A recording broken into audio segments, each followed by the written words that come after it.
essa apresentação é mais está descrevendo os recursos novos do C# 6.0, né?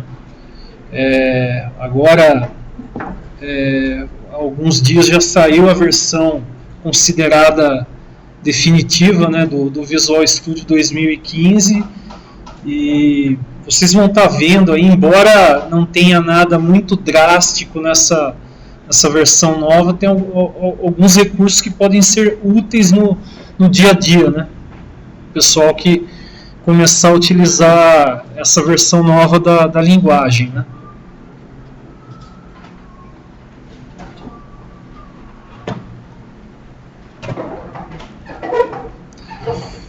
Para quem não me conhece, sou Renato, né?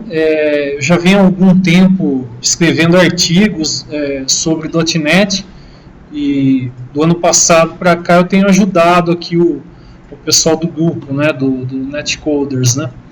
Inclusive o conteúdo dessa palestra é baseado em alguns artigos que eu montei para o blog aqui do grupo, né, sobre o C# 6.0.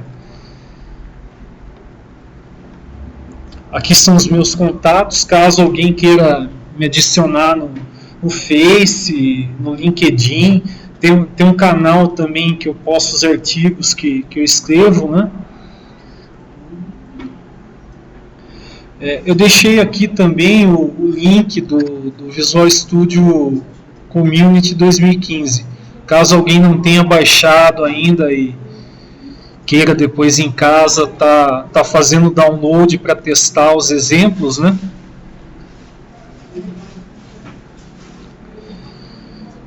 Bem, essa daqui é a agenda do que a gente vai estar conversando hoje.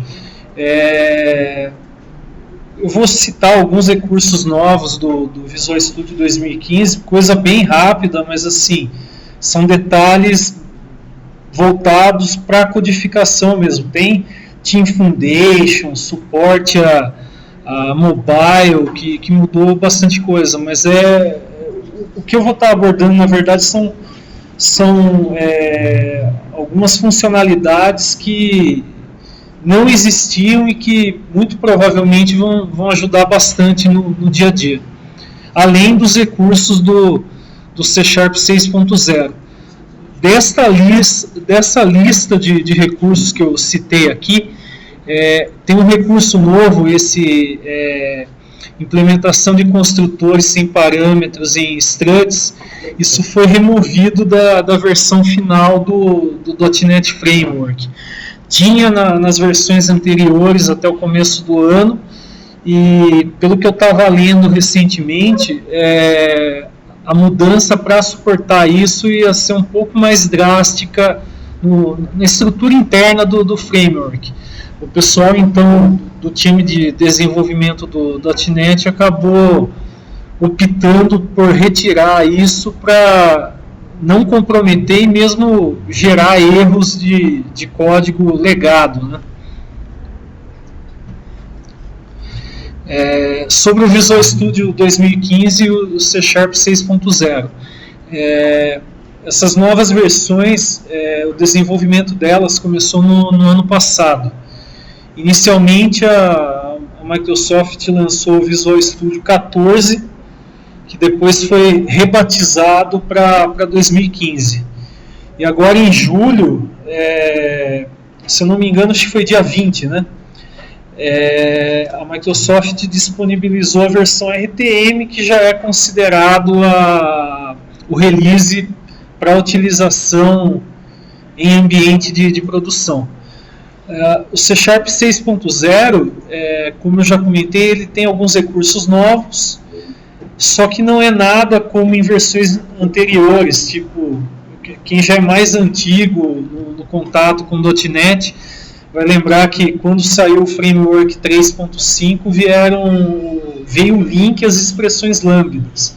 Foi uma coisa que meio que uma quebra de paradigma. E depois, mais recentemente, teve a parte de programação assíncrona, com o async e o await. Nessa versão nova não tem nada que signifique uma mudança de direção drástica, mas são coisas que tendem a ser úteis em algum momento. O framework novo é o 4.6, ele tem uma nova estrutura de compilação que é baseada em um projeto chamado Roslyn. Vocês devem estar acompanhando também, o .NET agora ele é open source, ou seja, a Microsoft abriu o código do framework e boa parte desse código já se encontra no GitHub, não só do .NET, mas também do ASP.NET 5, do Entity Framework. Então quem tiver mais curiosidade e quiser conhecer a fundo como o pessoal faz a implementação, já tem essa possibilidade. Sobre o ASP.NET 5, a plataforma também foi completamente reformulada. Agora tem tanto o Web API quanto o MVC foi unificado em um modelo que eles chamam de MVC 6, né? O System Web, que bastante gente discutia e reclamava que ele carregava uma série de recursos que muitas vezes eram desnecessários, foi deixado de lado, né? E o foco da Microsoft com isso é desenvolvimento para ambientes de cloud computing, uso de JSON e a parte de geração de DLL, que todo mundo estava acostumado, agora viraram um pacote seguindo o formato do NuGet.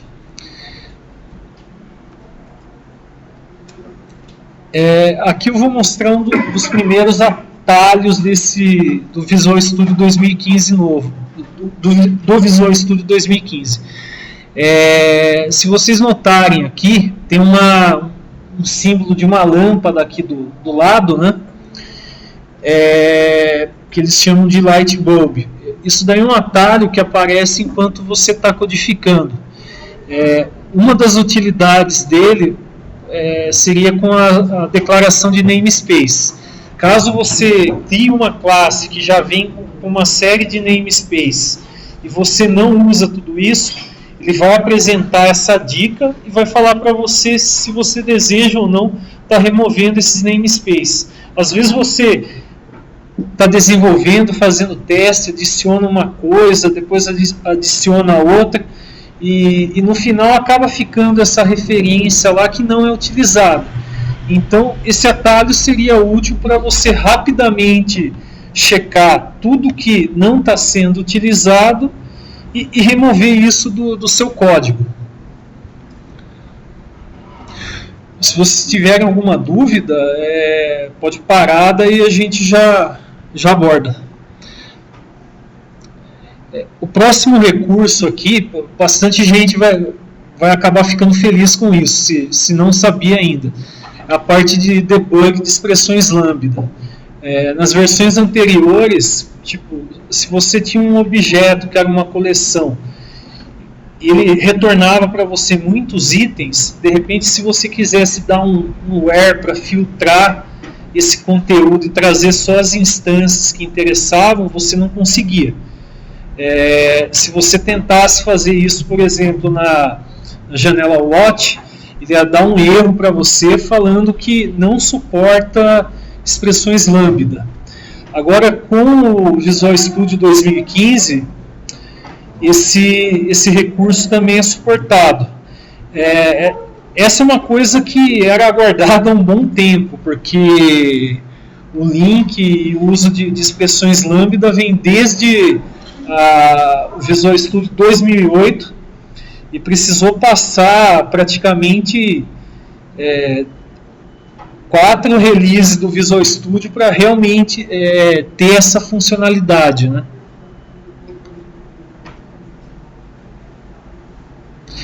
Outra coisa que mudou também foi a interface para a utilização do NuGet.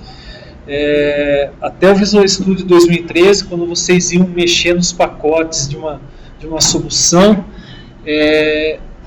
o Visual Studio abria uma janela modal, se fosse aquele assistente, não o console do NuGet, e você não tinha condição de estar mexendo nas outras coisas que já estavam abertas. Você adicionava seu pacote, confirmava e depois voltava para a IDE. Agora, com a versão nova, ele não é mais modal, então você pode estar com o seu código aberto e ao mesmo tempo você está mexendo nos pacotes que vão ser utilizados, né? Outra coisa que o NuGet permite agora é que você selecione nessa janela qual a versão que vai estar sendo utilizada de um determinado pacote. Em versões anteriores, normalmente, quando você ia adicionar o pacote, era utilizado a versão mais recente desse package.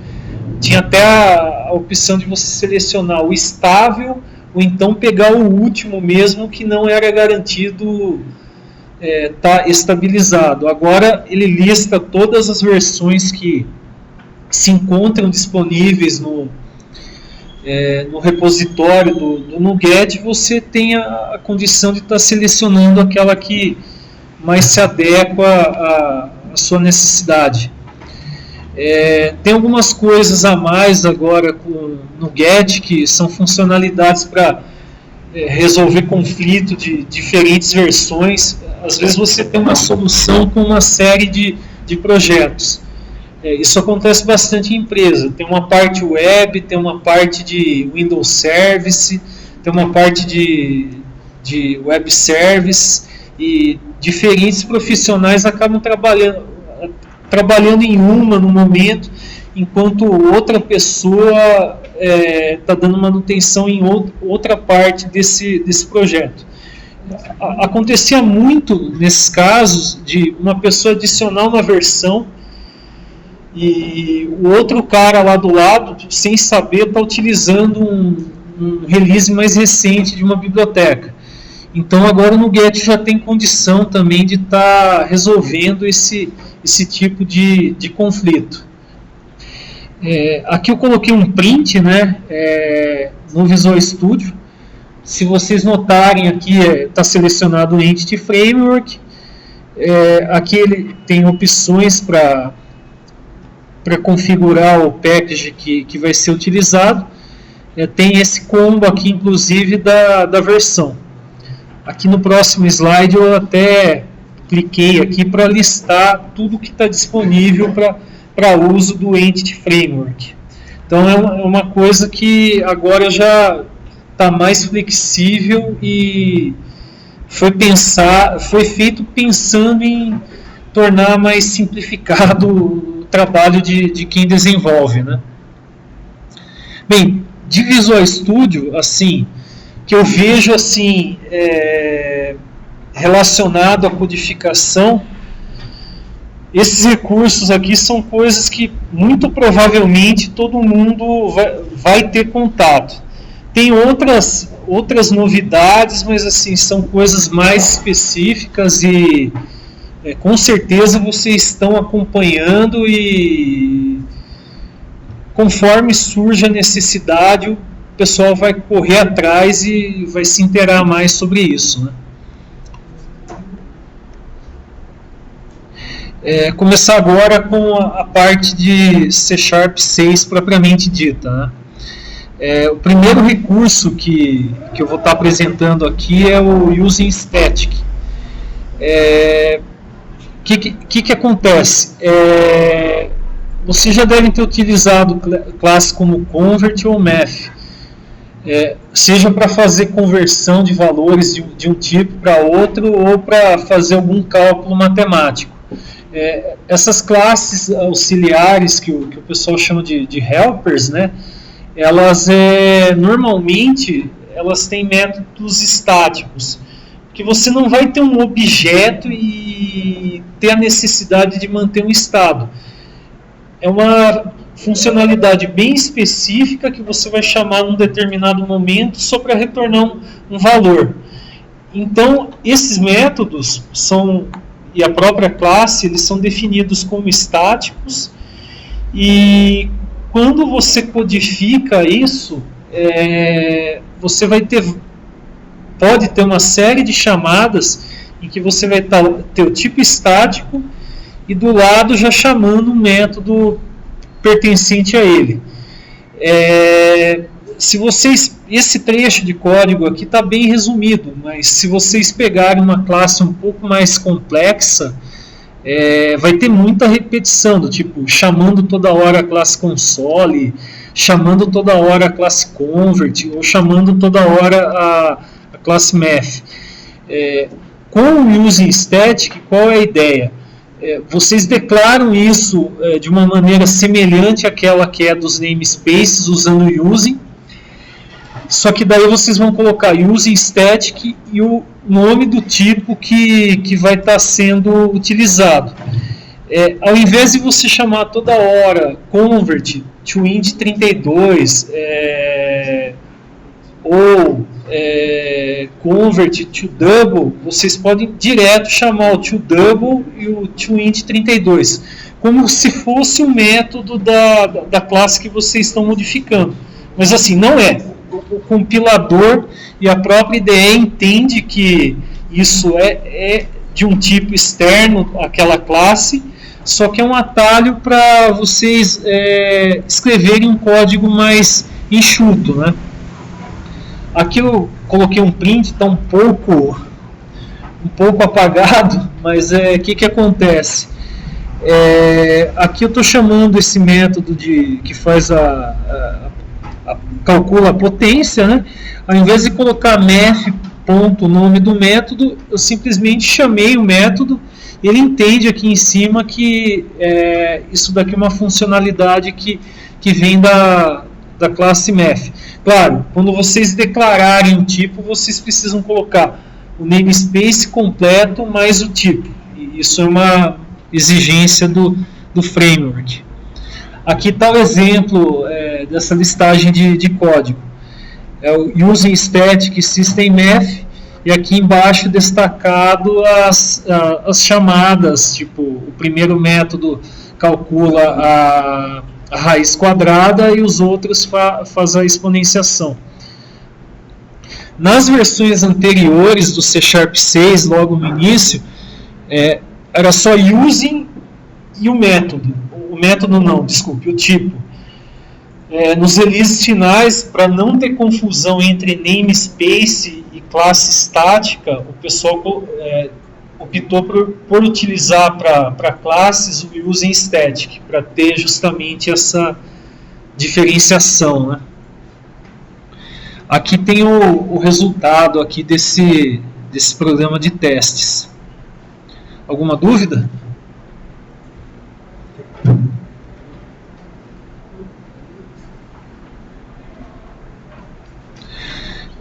O próximo recurso é um novo operador chamado nameOf. Qual que é a finalidade desse tipo de construção? Muitas vezes, acho que todo mundo aqui já precisou em determinado momento fazer um log, seja para efeitos de teste ou mesmo para auditoria do sistema. E nessas situações vocês colocam, por exemplo, uma string falando, olha, o programa passou no método tal da classe tal. Para ter noção de onde que se encontra o fluxo do programa e até, de repente, detectar alguma falha que esteja ocorrendo, né? Que acontece? Normalmente, como eu falei, isso é feito via uma string, só que tem um pequeno problema. Se você renomear o nome de uma classe ou método, ele não vai pegar nessa string. A função rename lá que o Visual Studio disponibiliza, ela consegue tudo que for realmente instrução de código dentro de uma solução, está renomeando. Mas a string, ele ignora isso. então teria um problema. De repente, se vocês têm um programa muito grande, tem instruções de log falando, olha, passou agora no método X da classe tal. Isso não seria renomeado e você gravaria uma informação inconsistente no seu log. A ideia com o operador nameOff é justamente você pegar um método, variável, nome de classe, referenciar ele e gerar uma string sem que você monte um texto para aquilo. Então, assim, pegando esse exemplo aqui dessas duas variáveis, data exemplo 1 e data exemplo 2, eu coloquei aqui o nameOff, né, para gerar uma saída em tela do nome dessas variáveis. Se, por exemplo, eu usar o rename aqui, mudando de data exemplo 1 para data ex1, ele automaticamente vai renomear também essa variável que está dentro do nameOff. Então, assim, é uma coisa que facilita no sentido de você não ter que caçar uma série de coisas em strings do seu código e tá dando um replace automático que pode falhar alguma coisa, né? Aqui a gente tem um resultado, que é o nome da variável 1, data exemplo 1, e da segunda, data exemplo 2. É um recurso bem simples, não é nada, pode ser dito, que revoluciona a forma de trabalhar. Se vocês já têm algo pronto da maneira como eu falei, pode continuar, mas é algo que pode deixar seu código melhor estruturado. Se tiver alguma mudança renomeando alguma estrutura, isso já vai pegar automaticamente.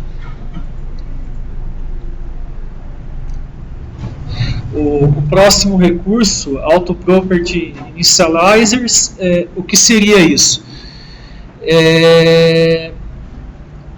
Nas versões anteriores do .NET, você podia fazer inicialização de propriedades de uma classe, atribuindo valor a uma propriedade privada que está associada, é um atributo privado que está associado a uma propriedade, ou então inicializando essa propriedade a partir do construtor da classe. Aqui a gente tem até um exemplo de uma classe de log, né, mensagem log. Tem uma propriedade de data, essa propriedade está associada a um atributo chamado data também, né? E na declaração desse atributo está sendo atribuído a data atual do sistema. Já no construtor dessa classe mensagem log, para a propriedade tipo, que não tem nenhuma variável associada a ela diretamente, é só a propriedade mesmo, está sendo associado um valor de enum tipo log informação. Com esse recurso novo do C# 6, a inicialização da propriedade pode ser feita diretamente no ponto em que ela é declarada. Ou seja, vocês não vão precisar inicializar uma propriedade no construtor da classe, como era o caso do tipo do log, ou criar uma variável privada que está associada a ela, que era o caso da data do log. Simplesmente vocês podem estar vindo aqui na declaração dela e nesse caso já assumir direto um valor inicial. Notem inclusive aqui, a propriedade data ela é somente leitura. Então essa instrução aqui, o runtime do .NET vai entender, quando eu criar um objeto do tipo mensagem log, já assume automaticamente a data atual para a propriedade data e o tipo log, o valor tipo log informação para a propriedade tipo. é um atalho que ajuda a gente a estar declarando menos atributos na classe e deixando ela um código mais simples, né? Aqui eu tenho um exemplo simples de utilização dessa classe mensagem log. Ele já vai, quando criar o objeto, assumir o valor da data atual para a propriedade correspondente, e para o tipo do log já vai assumir informação. Aqui embaixo daí alterado o tipo do log para alerta. E aqui, se a gente olhar esse print de tela, né, a gente já vai ver aqui a data atual que foi criada a instância, o tipo log, o valor informação, né, e mais abaixo, quando foram feitas aquelas modificações no estado do objeto, mantém o tipo, a data atual, que foi preenchida no momento de criação dessa instância, né? E o tipo dela foi alterado de informação para alerta. Alguma dúvida?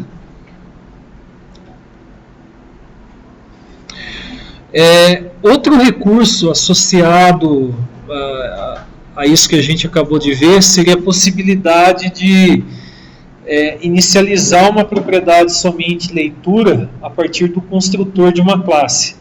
Normalmente, quando a gente criava a propriedade somente leitura, ou era definido um valor diretamente no método get dessa propriedade, ou então tinha uma variável privada vinculada a essa propriedade, e muitas vezes a inicialização dessa variável acontecia no construtor da classe. Agora, até se vocês notarem aqui nesse print, se eu tentasse atribuir um valor a essa propriedade somente leitura até o Visual Studio 2013, daria um erro de compilação. Com esse recurso novo, pegando aqui esse exemplo ainda da classe mensagem log, a propriedade data declarada como somente leitura, e um segundo ponto que pode ser inicializado essa propriedade seria no construtor. O C# já entende que, uma vez que você atribuiu esse valor no construtor, já foi inicializada a propriedade, sendo somente leitura, uma segunda tentativa de atribuir o valor vai gerar um erro. Tranquilo?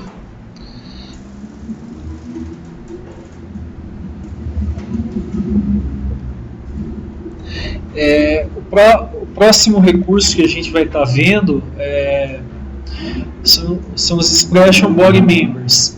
O que seria isso? Isso é uma evolução em cima do uso de expressões lambda. Conforme eu já comentei, o uso de lambda começou com o C# 3.0, que no final acabou virando 3.5, e ele é parte integrante do link, da extensão link. Do ponto de vista prático, uma expressão lambda é uma função anônima que você declara num ponto do seu código para gerar algum valor de uma forma enxuta. Com esse recurso novo, qual que foi a ideia? A ideia é você poder declarar funções ou propriedades usando expressões lambda. Ao invés de você chamar de repente um método para atribuir o valor a uma propriedade, um valor inicial, você pode pegar e já montar uma expressão lambda que retorna o valor dessa propriedade. E a mesma coisa para funções, só que para funções tem um detalhe.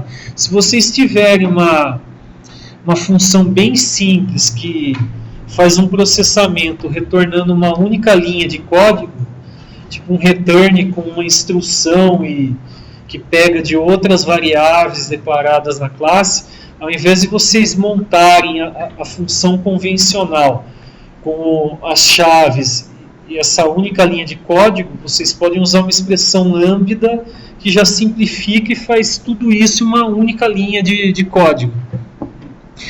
Eu vou mostrar aqui um primeiro exemplo usando esse recurso como uma propriedade. Aqui a gente tem uma classe chamada item pedido, algo bem simples e usual. Esse item pedido ele tem um código de barras, ele tem uma quantidade que é um inteiro e um preço que é no formato double. E o total desse item seria a multiplicação de quantidade e preço. Até aqui, algo bem trivial. Vocês veem aqui que essa propriedade somente leitura, ela tem o get, o return, algo que foi feito em 5 linhas de código. Com esse novo recurso do C# 6.0, a gente declarou aqui a propriedade total item em uma única linha, definindo que o valor dela vai ser o resultado da multiplicação das propriedades quantidade e preço. Não é algo que substitui inteiramente o tipo de declaração anterior, vocês podem continuar utilizando, mas assim, sendo algo bem simples que é feito e que envolva uma única linha de código, pode ser utilizado para gerar uma classe codificada de uma forma mais enxuta e limpa, né? Oi. Essa parte, por exemplo, o total item, ele vai ficar escutando as duas dessas variáveis, ou ele faz o cálculo quando ele é chamado, por exemplo? Ele faz o cálculo quando é chamado. Então tipo assim, não vai ficar aquele caso que a propriedade, você mudou alguma coisa e o valor dela fica lá armazenado em memória. Ele entende que isso é calculado dinamicamente. Então, toda vez que você acessar a propriedade total item, ele vai ler os valores associados à quantidade e preço, executar o cálculo correspondente e devolver daí para você o total esperado. Se a quantidade mudar, por exemplo, se você não somou o total item ainda, o total item não sofre alteração. Não, o total item, na verdade, assim, todas as vezes que você acessar ele é calculado dinamicamente, ele não tem um valor, vamos assim dizer, estático, que assim, só vai mudar se você interferir no estado daquele objeto. Não, ele depende de coisas que estão associadas a um estado pré-existente do objeto. Então ele é calculado dinamicamente toda vez que você acessa ele num ponto do seu código.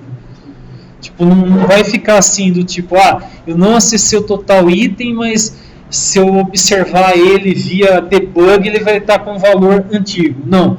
Se eu acessar ele via debug, ele já vai entender e automaticamente devolver. Mas aí não tem, como eu não sei mesmo, por exemplo, ele não vai ter nenhum problema de performance se tiver muita coisa assim, porque a gente imagina que toda vez que essas variáveis estão sendo escutadas para fazer esse cálculo, se tiver um cálculo muito complexo, por exemplo, o C# vai ficar escutando essas variáveis o tempo todo. Então, toda vez que tiver alguma alteração, ele vai ficar alterando. Tá, eu entendi. Assim, você diz do tipo, se eu mudar 10 vezes o preço, o runtime vai 10 vezes reprocessar.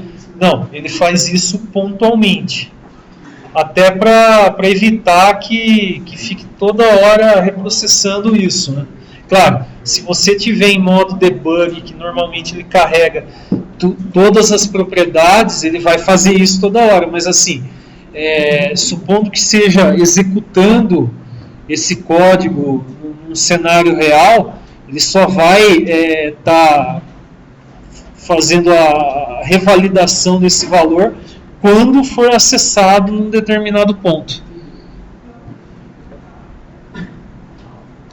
Aqui tem uma listagem com um exemplo de utilização, que é mais ou menos o que a gente falou agora, né? Perdão. Aqui, primeiramente, vai ser atribuído uma quantidade e um preço, e depois vai ser exibido os dados desse produto, vai estar o total, né? Em seguida é mudado novamente a quantidade, o preço unitário, e novamente ele vai exibir esses valores. Então, aquilo que eu falei para você, Eric, ele vai associar os valores para as propriedades convencionais que suportam escrita de valor, e só quando for acessada a propriedade total item que ele vai disparar esse cálculo.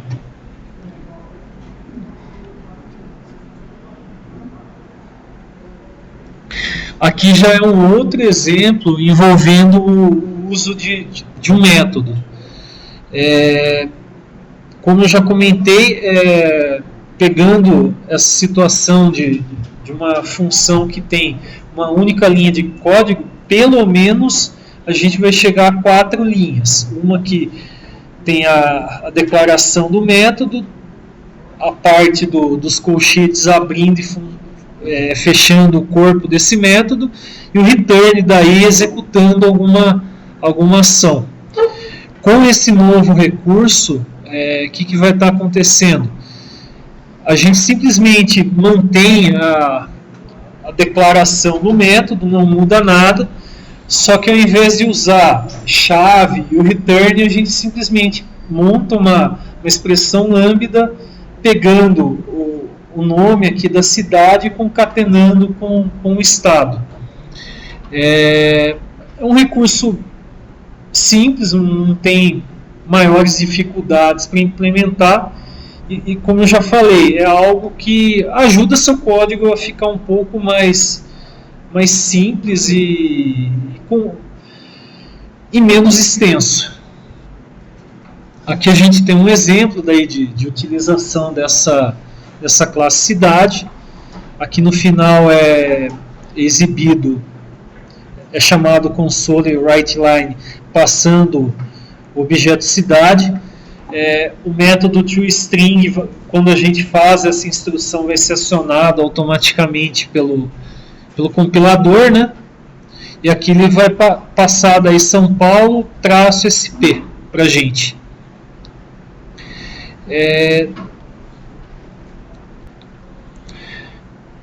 O próximo recurso é sobre inicialização de dicionários, né? Acho que todo mundo sabe que um dicionário é aquele esquema que você tem uma coleção formada por chave e valor, né? Para inicializar isso em versões anteriores do C#, tinha 2 caminhos: chamar o método add em várias linhas, passando quais seriam esses pares de valores, né? Ou então, no momento de criação dessa instância, usando chaves, colocado aí o par daí, chave mais valor. Aqui no próximo slide, a gente tem um exemplo mostrando o uso do método add, que simplesmente passa qual que é a sigla do estado e o nome da capital, né? A segunda possibilidade seria dessa maneira aqui, usando chaves, e daí cada conjunto daí é separado. O primeiro item corresponde à chave, o segundo ao valor associado. Com o C# 6.0, eles criaram uma terceira forma de se fazer isso, e alguns dizem que é semelhante ao padrão JSON, né? Que você passa aqui qual que é a chave entre colchetes, pode usar o sinal de igual e daí o valor correspondente. Para algumas pessoas isso é mais intuitivo. Eu já vi bastante gente falar que da forma como está não faz diferença e prefere trabalhar das outras maneiras. Eu mesmo eu prefiro chamar o método add do que sair agrupando tudo numa instrução só. Aí vai de experiência não, preferência pessoal. Mas essa é mais uma possibilidade que o C# 6.0 traz agora, né? Pegando esse exemplo aqui desse programa de testes, nesse próximo slide já vai estar o valor associado a essa coleção. Algo bem trivial. Esse próximo recurso agora, Exceptions Filters, o que seria isso? Você já deve em algum momento ter que capturar uma exceção para de repente fazer o log dela ou algum tratamento específico de falha que uma funcionalidade exija, né? Tem alguns tipos de exceção que eles costumam retornar um código de erro.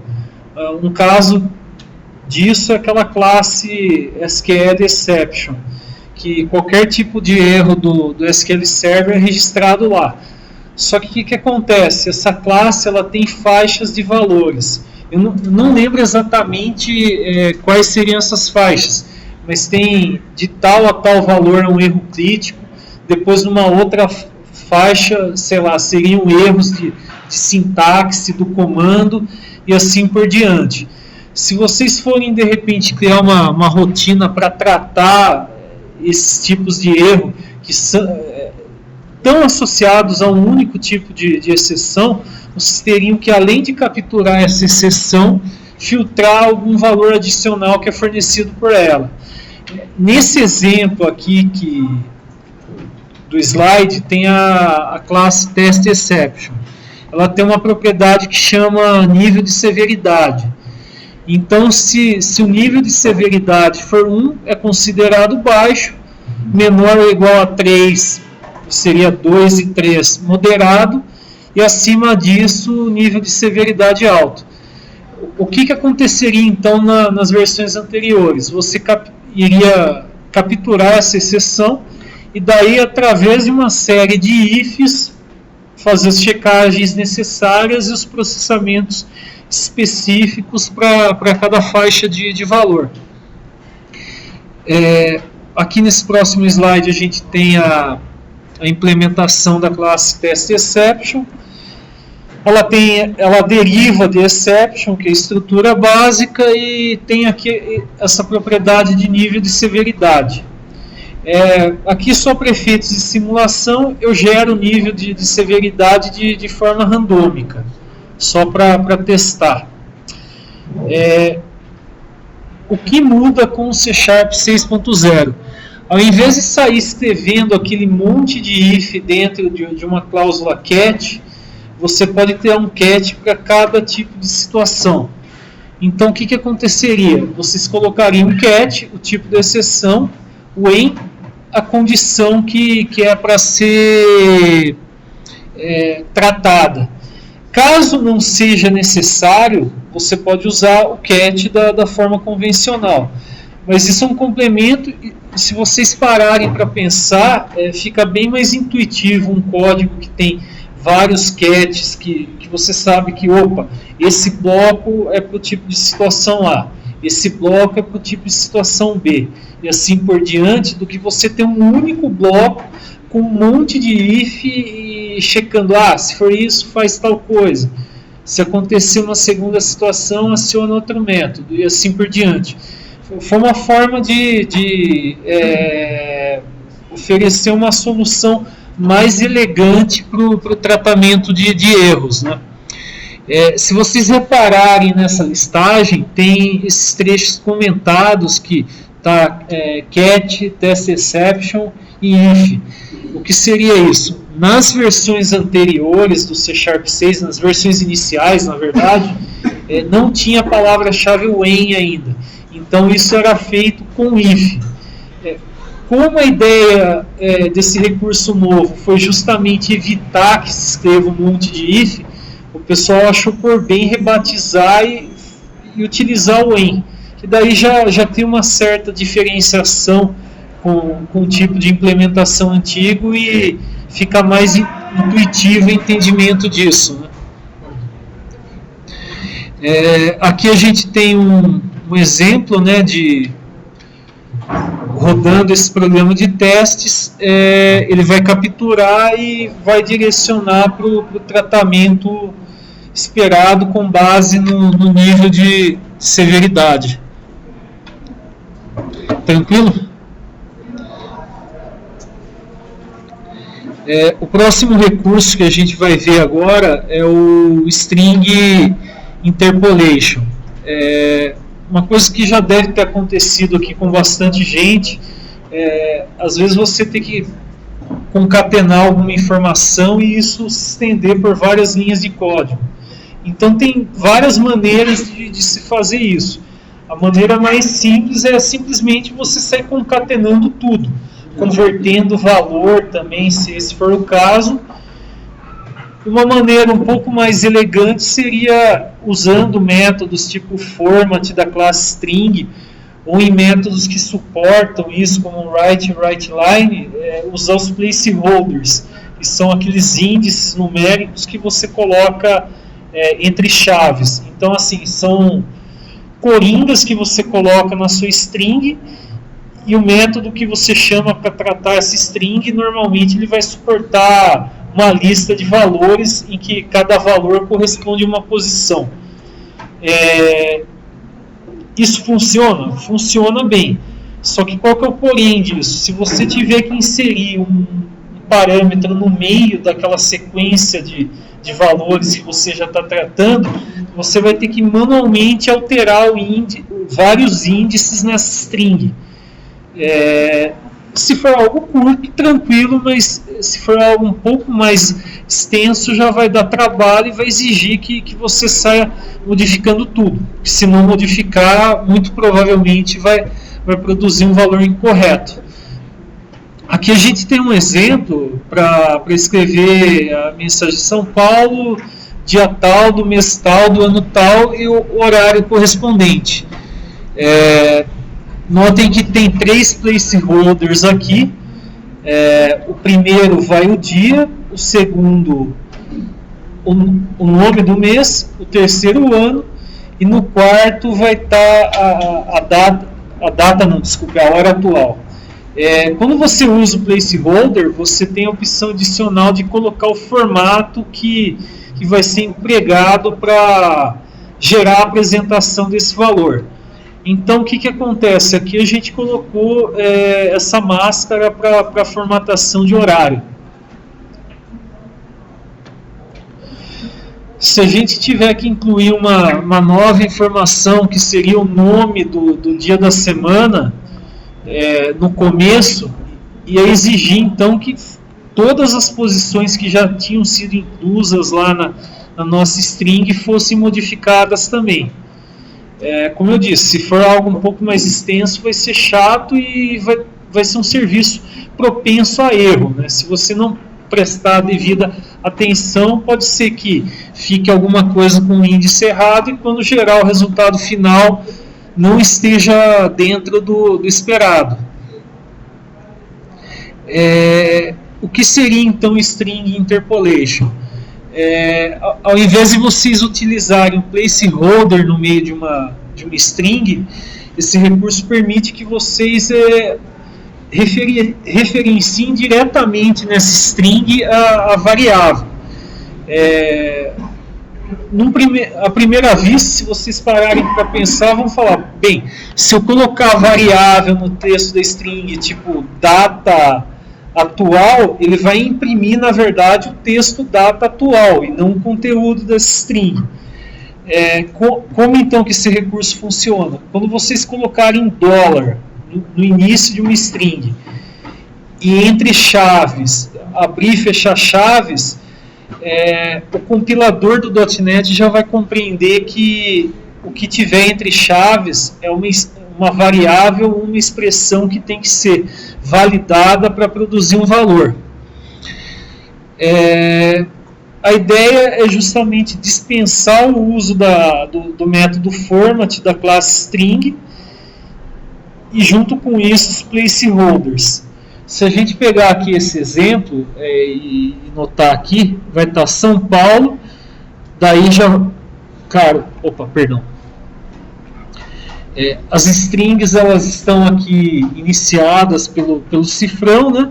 E entre colchetes a gente tem expressões daí. Esse primeiro é chamado um método que retorna o dia da semana, depois o dia atual, né, que é um número, em seguida o nome do mês, depois é o ano e por fim o horário.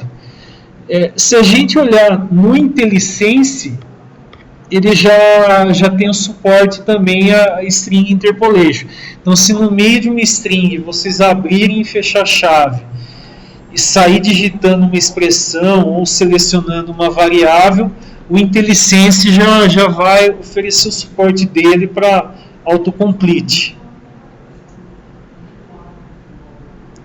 Aqui tem um exemplo de código daí já fazendo isso que eu apresentei. Aqui no final ainda, nessa segunda instrução, se vocês notarem, é possível também colocar instruções booleanas no meio do recurso de string interpolation e daí validar. Se for verdadeiro, retorna um valor X, se for falso, retorna um valor Y. Aqui nesse caso a gente está vendo se o mês vai até 6, se for 6 é primeiro semestre, se for de 7 a 12 seria segundo semestre. E aqui a gente tem um exemplo desse recurso string interpolation. Tranquilo até aí?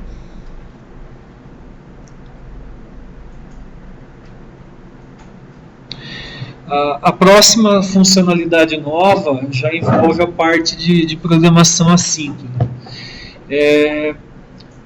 As palavras-chave assim, que é o await, elas começaram com C# 5.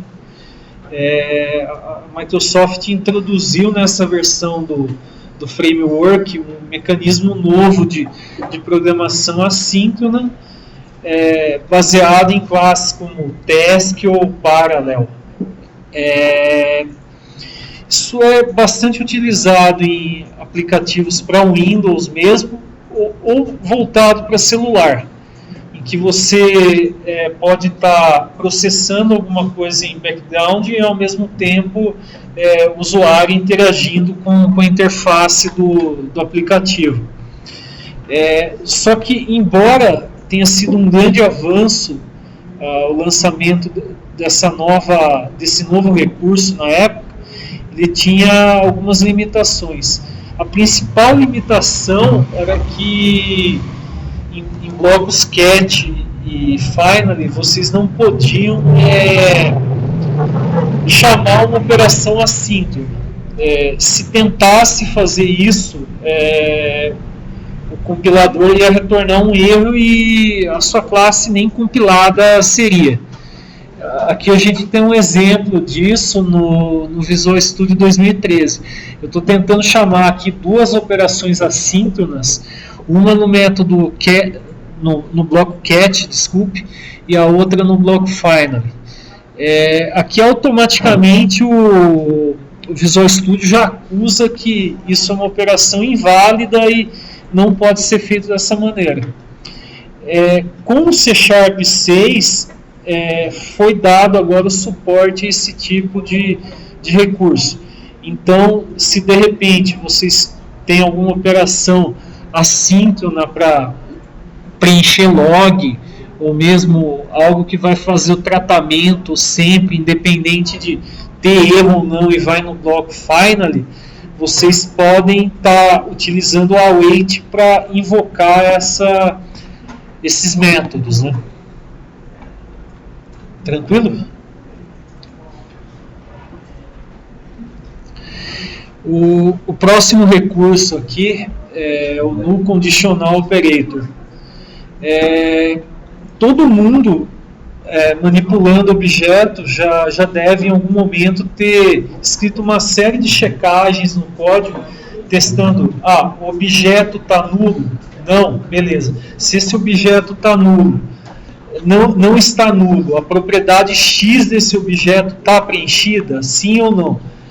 Por que isso? Se vocês não fizerem isso, certamente um null reference exception vai ser gerado em tempo de execução.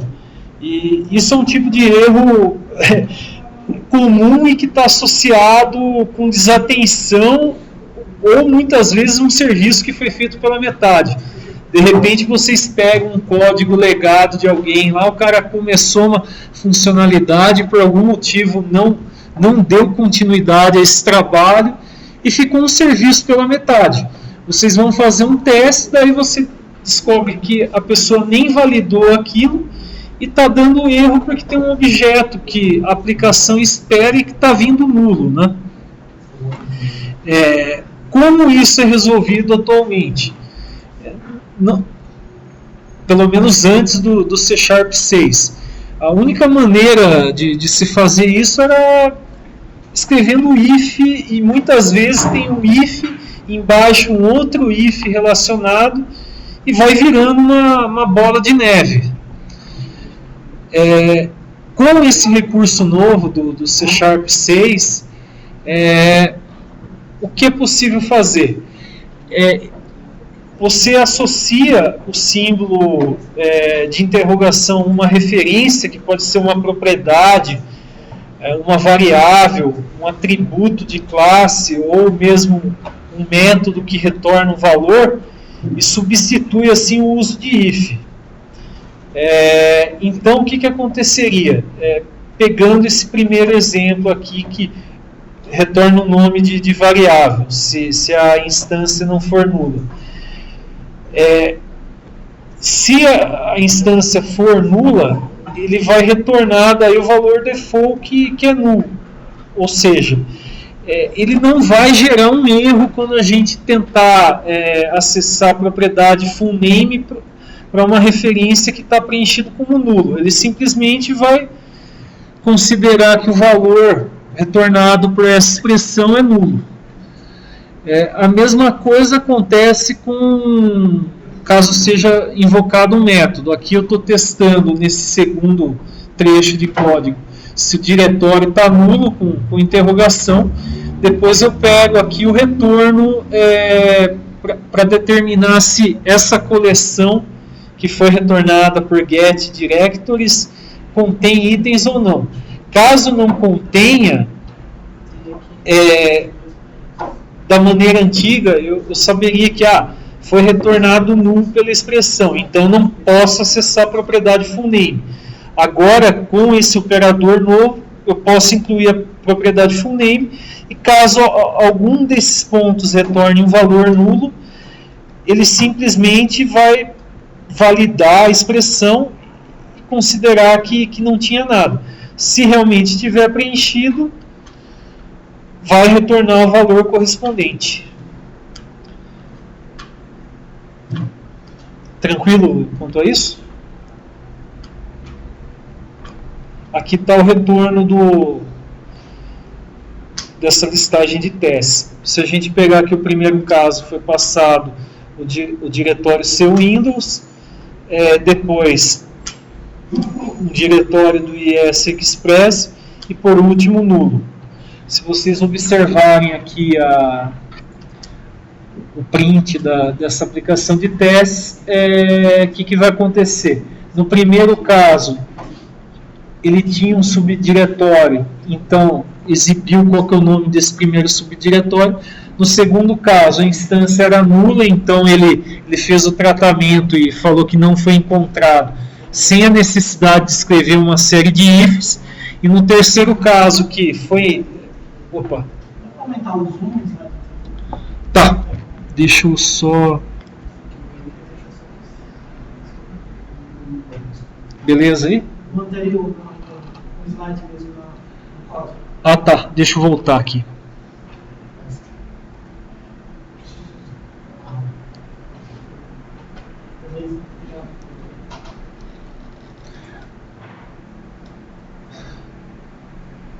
Aqui no terceiro caso que eu estava comentando, está sendo passado nulo. Então o que acontece? Essas expressões que são validadas aqui em cima, elas vai simplesmente, diretório está nulo, nem valido o acesso ao full name e já cai direto aqui no não definido. A mesma coisa aqui embaixo, diretório nulo já vem para não encontrado. Então é mais um recurso que vem para possibilitar um código um pouco mais enxuto e sem tantos ifs, que é uma coisa que com o decorrer do tempo tende a deixar mais difícil a leitura de um programa, né, conforme vai crescendo a aplicação. Né? Tranquilo?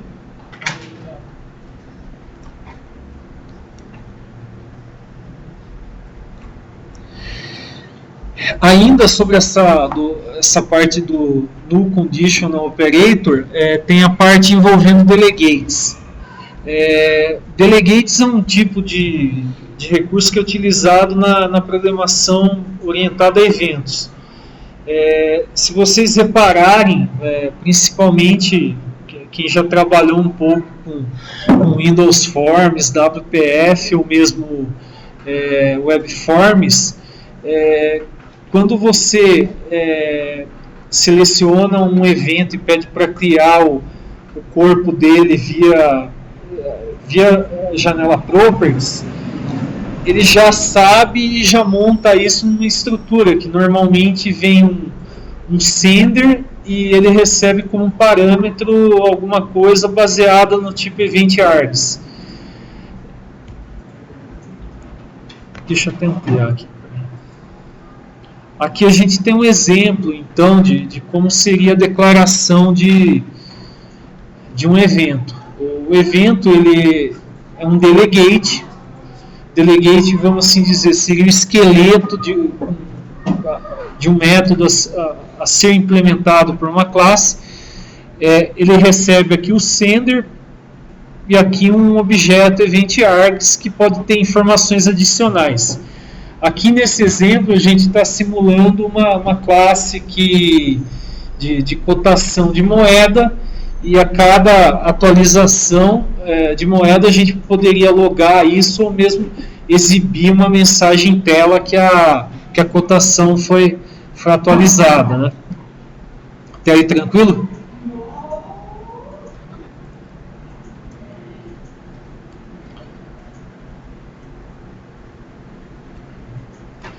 Aqui daí a gente tem a nossa classe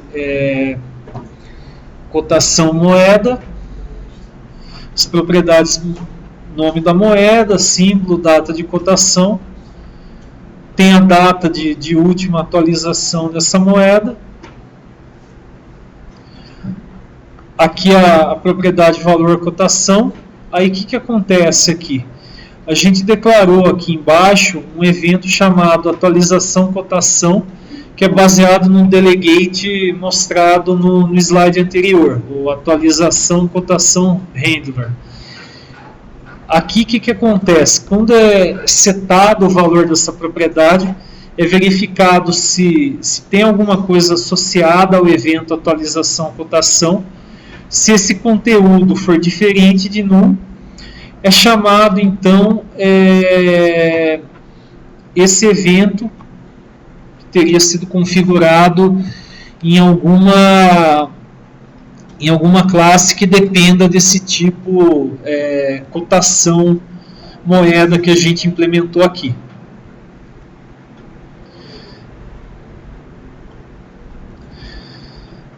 O que a gente poderia fazer considerando esse Null Conditional Operator? Se a gente simplesmente colocar interrogação aqui na chamada do evento, para ver se tem alguma coisa associada, e se tiver algo associado, executar ou não esse evento, ele vai dar erro. Não é suportado esse tipo de construção com delegates. Qual que seria a solução então para isso?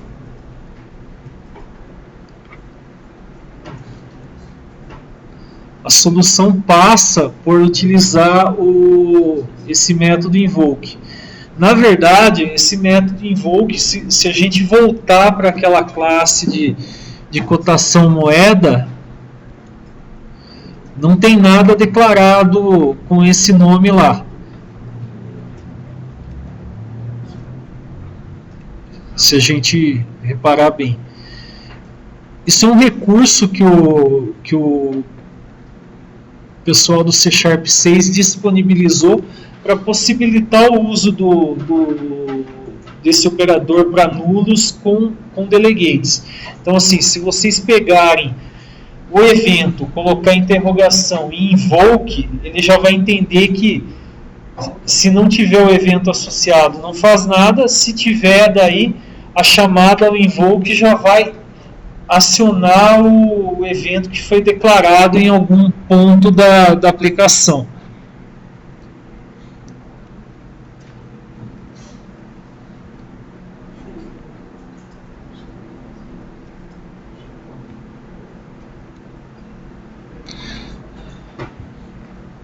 Aqui, ó, eu declarei um método chamado processar atualização cotação, com a mesma assinatura do delegate, que é o objet sender e o atualização cotação event args.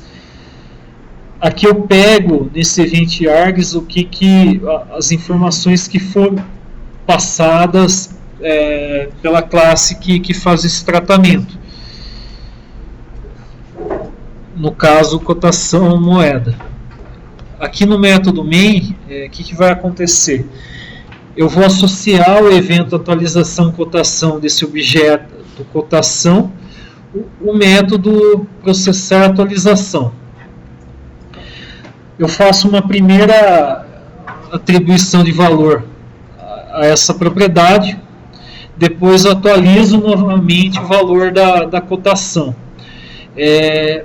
Com essas duas ações, a ideia é que seja disparado 2 vezes esse método aqui em cima, que está associado ao evento atualização cotação.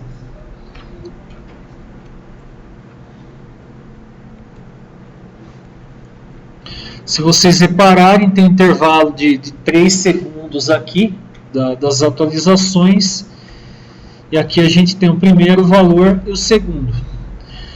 Isso daqui é um recurso que pode ser útil também para, novamente, visando um código mais enxuto, em situações em que você desenvolva um componente ou alguma rotina básica que envolva um evento relacionado a uma mudança de estado em um objeto. Alguma dúvida?